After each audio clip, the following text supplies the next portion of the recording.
Em 1977, os empresários brasileiros realizaram uma conferência nacional para discutirem os seus problemas, seus interesses. E nesse mesmo ano, em 7 de novembro de 1977, os trabalhadores, numa ida a Brasília, no chamado Projeto Brasília, foram visitar o presidente da República e, na oportunidade, nós tivemos a chance de cobrar dele o nosso direito de realizar a nossa Conferência Nacional da Classe Trabalhadora. O presidente, então, era o presidente Ernesto Geisel. A partir daí, nós só conseguimos reunir as condições para realizar a nossa conclave quase 4 anos depois, por uma série de problemas, uma necessidade de organização até mesmo a nível nacional. E, nesse momento, parece que a conclave já está fadada ao sucesso, na medida em que nós estamos vendo chegar aí milhares de companheiros para participar da conferência e debater os seus problemas.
A montagem da conclave foi feita única e exclusivamente com as contribuições dos sindicatos e das federações, isto é, dinheiro dos trabalhadores.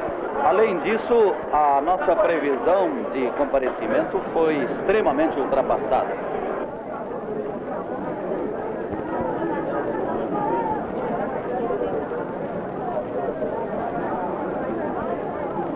Ora, a delegação que eu conheço mais maneira daqui é do Rio Grande do Norte, né, que nós temos de lá cerca de 54 companheiros que são dirigentes sindicais, militantes de base que estão aqui.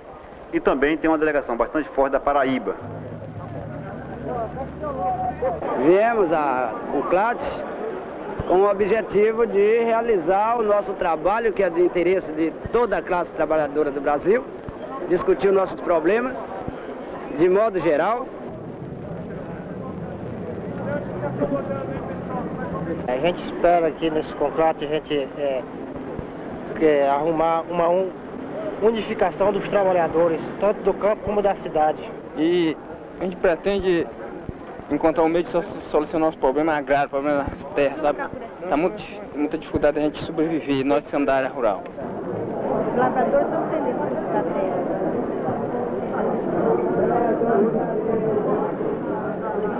Sindicato dos Trabalhadores Rurais de Angelim, Pernambuco. O nosso problema, vimos aqui, participar desse Congresso Nacional de Trabalhadores para reivindicar os direitos de todos os trabalhadores, da classe trabalhadora rural. Uma reforma agrária, né? Contra o desemprego, ou estabilidade no emprego, né?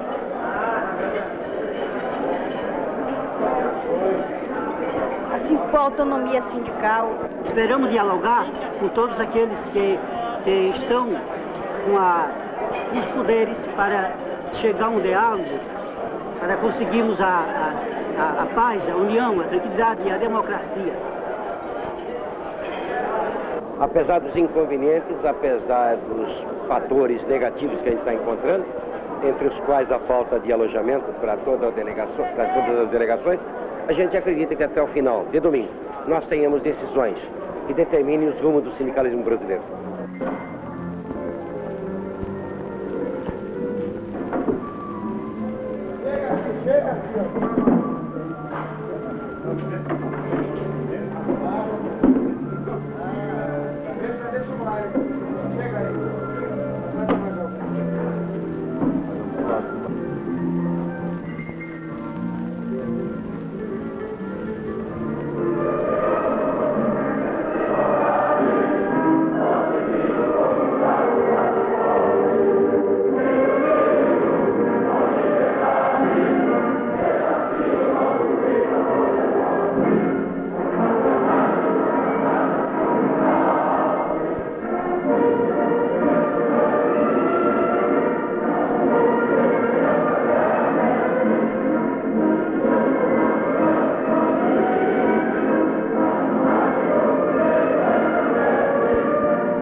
Neste ambiente caloroso, neste ambiente proletário que se vive aqui neste salão, nós estamos como se estivéssemos no início da nossa revolução a dirigir e a participar em reuniões como esta.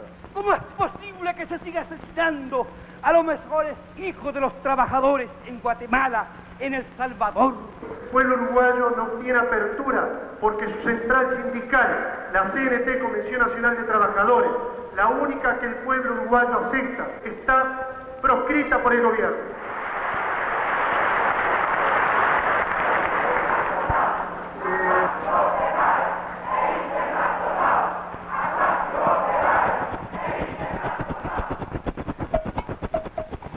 Desde os fins do século XIX, existem organizações sindicais no Brasil.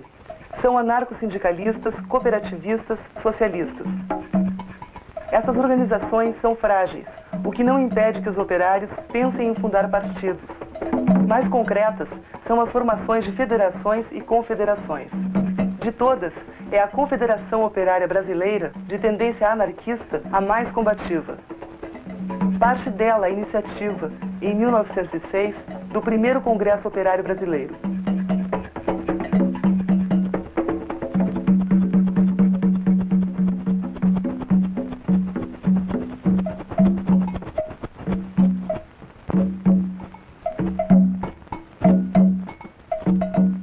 As correntes socialistas, reformistas e pró-governo revidam em 1912, com o denominado Quarto Congresso Operário Brasileiro.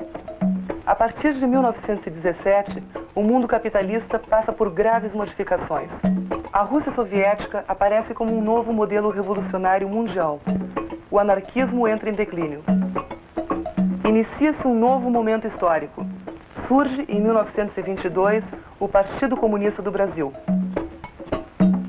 A problemática sindical é, para os comunistas, intrinsecamente ligada à estratégia da política operária como um todo.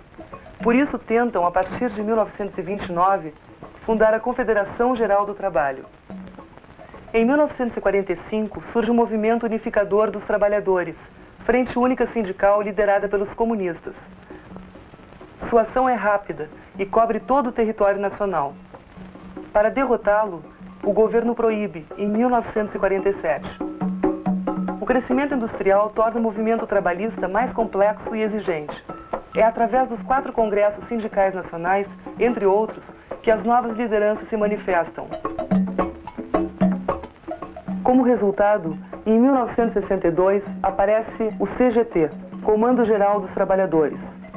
Sua agressividade e posição política, no entanto, provocam o seu fechamento pelo governo após o golpe de 1964.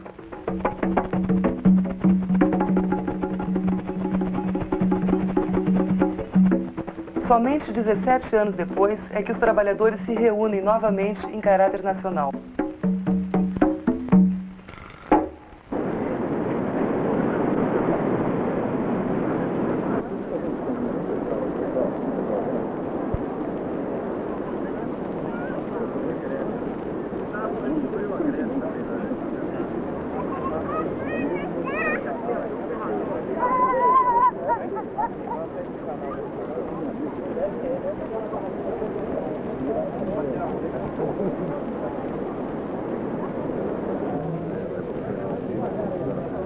Declaração sobre o sindicalismo. Os sindicatos não podem dissociar a luta pela melhoria das condições de vida dos trabalhadores da luta geral do povo brasileiro pela democracia e pelo progresso social. O sindicato, para que atinja suas finalidades e possa constituir-se um instrumento de representação autêntica dos trabalhadores, deve ser livre e autônomo, não só em relação ao Estado, como também em relação aos partidos políticos e credos religiosos. A representação de uma categoria numa mesma base territorial por um único sindicato, reivindicação histórica da classe... Os delegados dividem-se em 4 comissões: Direito de Trabalho e Sindicalismo, Previdência Social, Política Salarial e Econômica, Política Agrária e Problemas Nacionais. Democracia, com profundo respeito às decisões das assembleias. Item 7. Que seja aprovado um Plano Nacional de Emergência que inclua os seguintes itens: A. Congelamento da dívida externa. B. Nacionalização dos bancos e monopólios estrangeiros. Item 8º. Como forma de luta, seja marcada uma greve geral de protesto por 24 horas. 9º. Pela revogação da Lei de Segurança Nacional. Pela revogação das punições impostas aos líderes sindicais. A proposta de greve geral, ela vem como forma de se colocar o governo contra a parede no sentido de exigir dele soluções para o nosso problema. Se algum dirigente sindical, e quem sabe no debate apareça, tiver uma outra fórmula para que a classe trabalhadora conquiste aquilo que ela vem reivindicando desde que esse país foi descoberto, que apresente hoje. Nós do campo estamos dispostos a intensificar lutas coletivas, inclusive se utilizando o instrumento da greve, se necessário, em cima de bandeiras concretas, melhorias salariais, como aconteceu há 2 anos na Zona Canavieira de Pernambuco. A Comissão de Política Agrária da primeira CONCLAT aprovou as seguintes propostas para serem levadas à plenária da conferência. Uma reforma agrária que seja, antes de tudo, a ocupação das terras desocupadas, a resistência na terra do que já estão assentados nela. Ao nosso modo de ver, o que o CONCLAT deveria fazer era tirar uma posição de apoio concreto à resistência dos trabalhadores coletiva do campo, que hoje resiste à expulsão, ou seja, provocada pelas grandes empresas, os jagunços. Votação já, porque só se saber se tem culto ou não tem culto, é que vai saber como a coisa vai ser feita.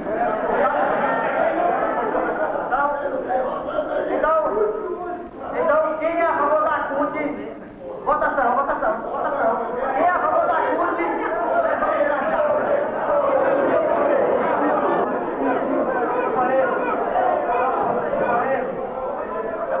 Aqui não existe.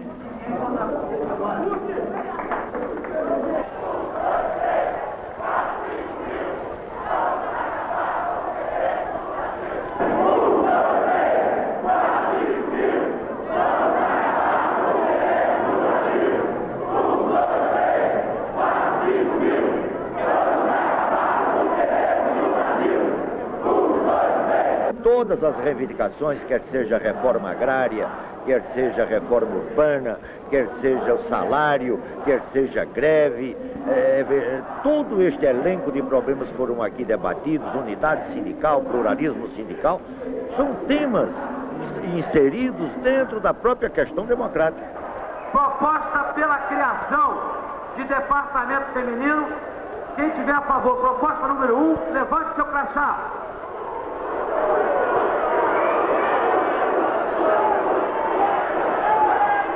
Pode baixar. Proposta de não criação de departamento feminino. Proposta 2, queiram levantar seu crachá.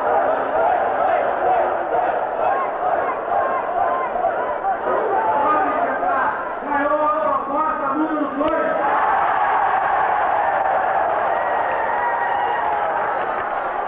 Pintou 50 propostas sobre CUT. Agora, se você fica no plenário aí muito tempo, sistematizando lá, o pessoal começa a ficar puto. Esse plenário aí não pode fazer nada para fazer, não. Aí sim coloca 2 contra e 2 a favor. Mas, Lula, presta atenção. Mas o regimento diz que na plenária final as inscrições se encerram no fim da palavra do segundo orador. Para a comissão executiva, a tarefa mais difícil é chegar a um acordo na composição da comissão PROCUT, Central Única dos Trabalhadores. Como é que vai abrir a inscrição para a primeira proposta ir até a quinta proposta, não tem condição. Mas tem que aparecer 10 companheiros para propor emenda no relatório, eles têm que falar primeiro. Aí vai interromper o trabalho. Sim, mas foi o que aconteceu no sindicalismo. Nós passamos a noite inteira aqui discutindo os nossos problemas, montando a chapa, saiu uma chapa única aqui e no final dessa noite, todo mundo arrebentado, agora surge o companheiro Lula e outros companheiros dizendo que não vai ser possível sair uma chapa só. Então é possível que eles lancem uma chapa no próprio plenário. Eu acredito que a plenária terá muito mais sabedoria do que a própria comissão, que passou a noite tentando encontrar uma proposta de consenso. Proposta essa que eu acho difícil existir consenso na medida em que existem as divergências ideológicas e as divergências até de métodos de fazer sindicalismo. O companheiro disse que consultou lá as suas bases, consultou o pessoal lá, os seus companheiros de base, e disse que não vai ser possível. Nós entendemos que eles estão tentando alguma coisa no sentido ou de montar uma central única ou uma central que não seria mais única, ou mesmo no sentido de poder uma demonstração de força dentro da realização da Conclave. E, sinceramente, dentro do movimento sindical brasileiro, eu me considero, até me sinto orgulhoso de ser chamado de divisionista, porque, na verdade, existe uma prática sindical em São Bernardo do Campo, que é uma prática sindical de porta de fábrica, que é uma prática sindical de fazer greve no momento em que a classe trabalhadora está preparada para fazer greve, é uma prática sindical de oposição ao regime, é uma prática sindical de oposição ao modelo econômico, de oposição à estrutura sindical, de oposição aos pelegos.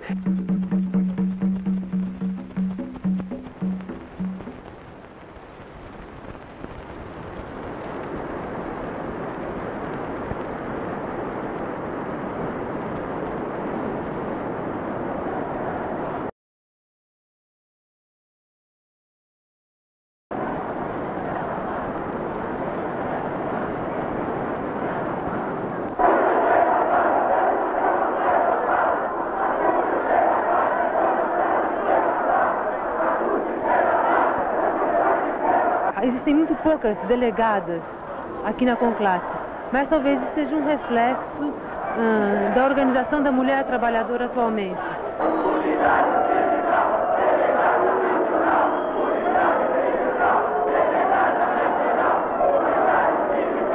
O problema é que o país está no caos, está na anarquia, por um governo irresponsável, entendeu? Que não tem nenhum compromisso com o povo brasileiro e botando milhares e milhares de trabalhadores na rua da amargura. Atenção, a proposta aprovada na Comissão de Sindicalismo é a seguinte: a Comissão Nacional Profut deverá ter 47 membros, sendo 16 deles trabalhadores rurais.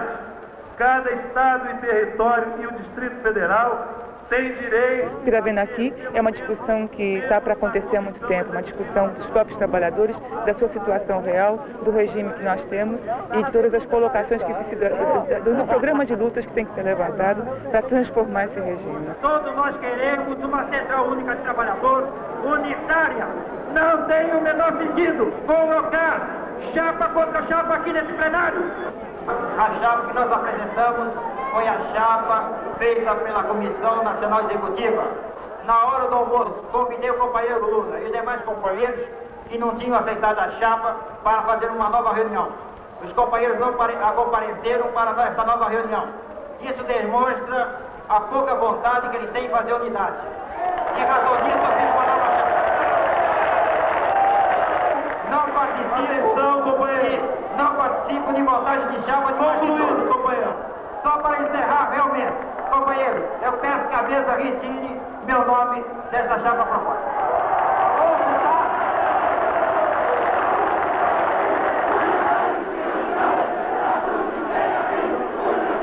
Então, o companheiro Lula pediu para fazer uso da palavra. Conceder a palavra. O companheiro Arnaldo,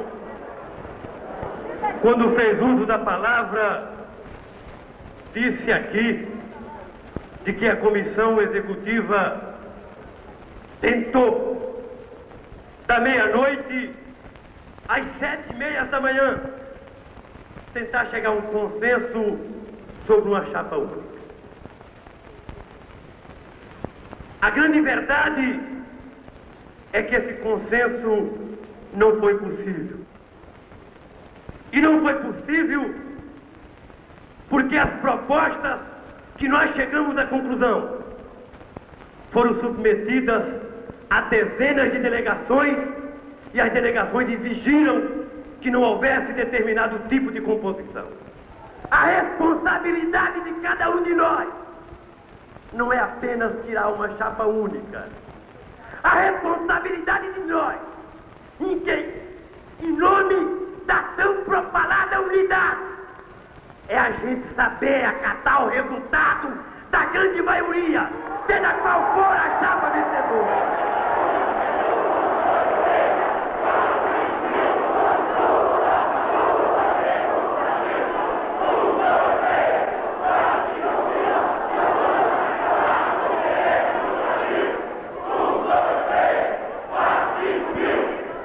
O movimento sindical está muito partidarizado. Isso é um mal, isso é um erro. Nós, os comunistas, temos experiência disso no passado. Isso nunca contribuiu para uma luta consequente em defesa dos interesses dos trabalhadores. A experiência histórica ensina nessa matéria que o verdadeiro sindicalismo só será alcançado quando os sindicatos chegarem eles a uma definição política e a um programa próprio. Nosso companheiro José Francisco, presidente da Confederação Nacional dos Trabalhadores da Agricultura, CONTAG, irá fazer uso da palavra.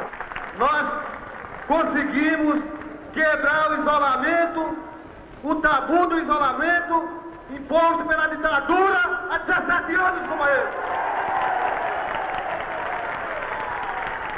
Nós, companheiros, até agora nessa casa, a gente está procurando atingir o inimigo de fora. Mas nesse momento, se a gente procura dividir a gente mesmo, companheiro, isso é que não é possível acontecer. Essa democracia tem que dar uma resposta a esse capitalismo selvagem que esmaga a população do campo e da cidade, companheiro. Essa resposta, ela acontecerá na medida em que cada um dos participantes e todos seja suficientemente amadurecido para ultrapassar questões partidárias e ideológicas.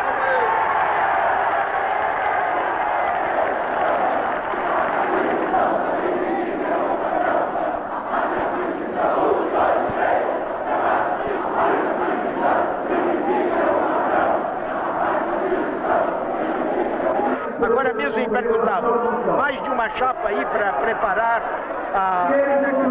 o segundo congresso, capaz de chegar a formar uma CUT, uma Central Única de Trabalhadores, né? Sim, agora a classe operária ainda está dividida. E se ela está dividida, o acerto, a posição democrática é a maioria elege uma chapa. E essa chapa vai prestar serviço e conquistar a unidade da classe operária. Até agora, a mesa tem duas chapas. Nós achamos que é hora de encaminhar a defesa dessas chapas. Achamos também que, e é uma questão de ordem, nós não abdicamos de estar presente em ambas as chapas, porque para nós a unidade se constrói aí. Aqueles que não querem participar da chapa estão demonstrando a unidade deles. A unidade deles é a unidade imposta, não é a unidade de conceito, não é a unidade construída. Nós permanecemos nas duas chapas, numa demonstração de que queremos construir a unidade. A mesa solicita que todos permaneçam sentados. Por favor, companheiros, todos sentados. A mesa comunica que resolveu colocar em votação as duas chapas. A mesa solicita que todos permaneçam sentados. Os companheiros que votam na chapa 1 querem se manifestar levantando os crachás.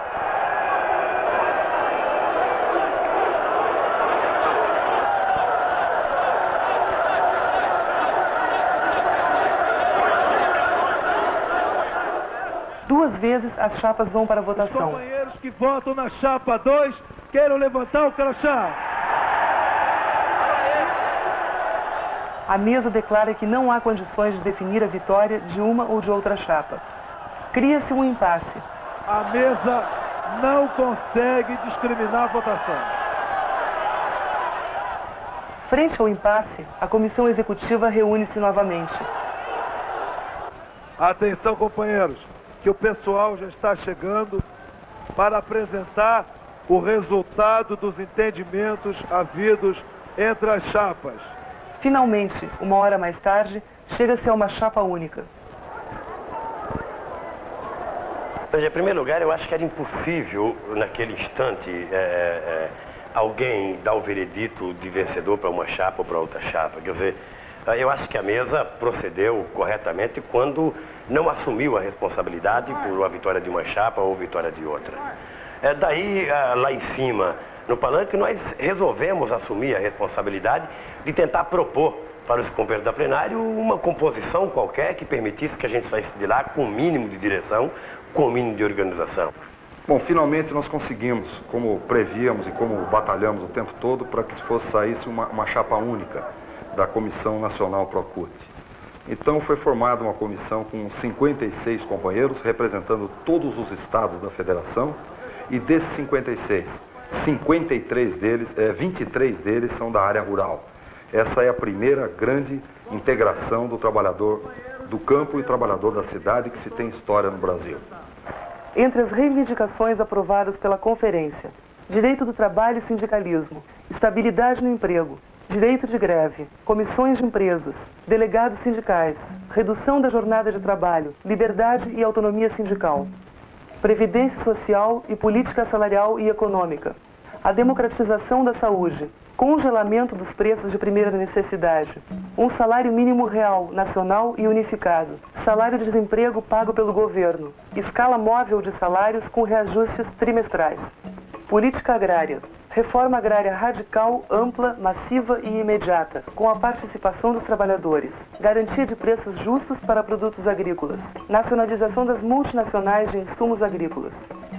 Problemas nacionais, liberdade de expressão e manifestação, revogação da Lei de Segurança Nacional, eleições livres e diretas, uma Assembleia Nacional Constituinte livre, soberana e democrática.